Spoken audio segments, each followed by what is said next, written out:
আসসালামু আলাইকুম। কৃষি নিউজ হাসদা থেকে সবাইকে স্বাগতম।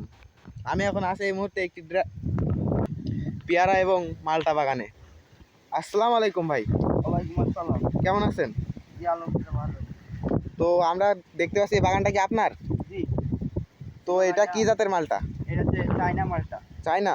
জি, এটা কি চায়না মালটা, এর ফলনই আলাদা। তো এগুলা বছরে লাগিয়েছেন বছরে কতদিন হচ্ছে? লাগাইছি বেশি না, 4-5 বছর, এই কি বলছি, 1 বছর হয়েছে। ও, তো আমরা দেখেন, দেখতে পাচ্ছি যে 1 বছরের তুলনায় গাছ বেশি একটা বড় হয়নি, এর কারণ কি? এর কারণ হচ্ছে এই জমিতে 3-4 মাস মতন পানি বেঁধেছিল, তাই জন্য এরকমের ফলন হচ্ছে। তাও আল্লাহর রহমতে আমার ফলন বিশাল সুন্দর এসেছে। আল্লাহ আমার হয়তো অনেক, সামনে বছর ইনশাল্লাহ ভালো ফলন আসতে পারে। হ্যাঁ জি, সামনে বছর ভরপুর ধরবে না? হ্যাঁ। চায়নার দিকে দেশের টানা অর্ডার করা, অনেক দেশিয়াতে অর্ডার করা। আচ্ছা, দেখতে পাচ্ছেন এর সাথে পেয়ারা গাছও আছে, তার যাতে লস না হয়, সে যাতে সবসময় লাভ করতে পারে সেজন্য সে পেয়ারা গাছও লাগিয়েছে। ধন্যবাদ সবাইকে। আসসালামু আলাইকুম।